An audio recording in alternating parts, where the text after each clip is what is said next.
Imagine an open source operating system that can run Windows programs and even use Windows drivers. No emulation, no translation layer. That's the goal of ReactOS, a 30-year community project that re-implements the Windows NT design from the ground up. Today I'll explain what ReactOS is, how it works, how well it really runs Windows software, and where it still falls short. ReactOS is a community-driven operating system that aims to be binary compatible with Windows applications and drivers. It's not a Linux distro with Wine glued on. Instead, it attempts to replicate the Windows NT architecture itself, so Windows programs think they're running on a real Windows machine. This is why ReactOS attracts hobbyists, preservationists, and people who want an open implementation of the Windows API. How ReactOS works.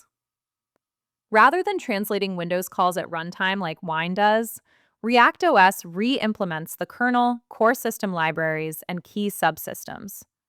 Developers study how Windows behaves on real Microsoft installations, write interoperable specifications, and then implement components that replicate those behaviors, all without copying Microsoft's source code.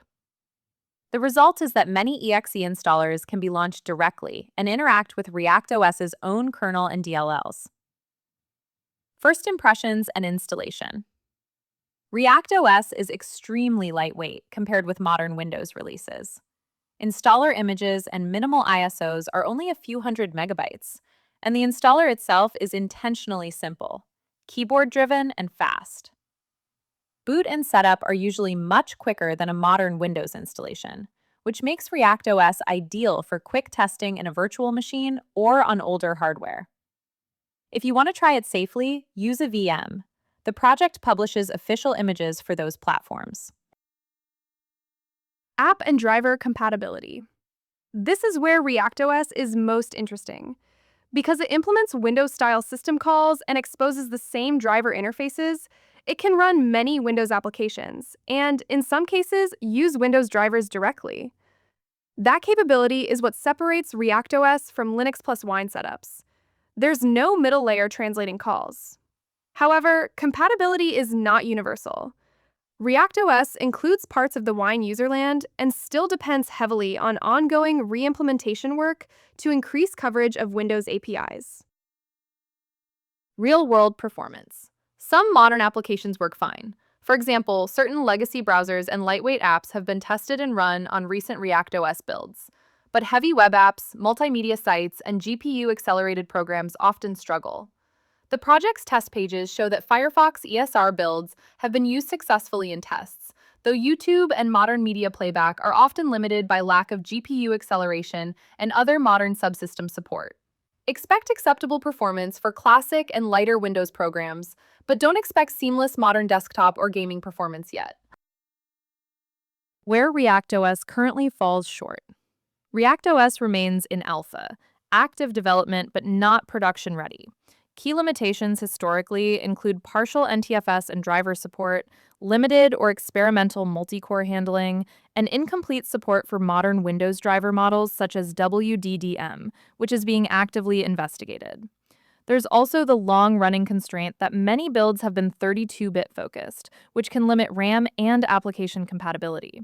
In short, fantastic for experimentation and preservation, not yet a drop-in replacement for Windows on a daily machine.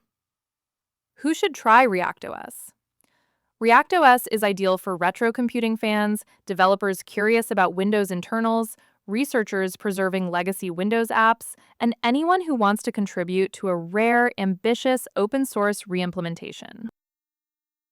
If you require up-to-date security, modern driver support, or commercial compatibility guarantees, stick with a maintained Windows release or a supported Linux distribution with Wine or virtualization.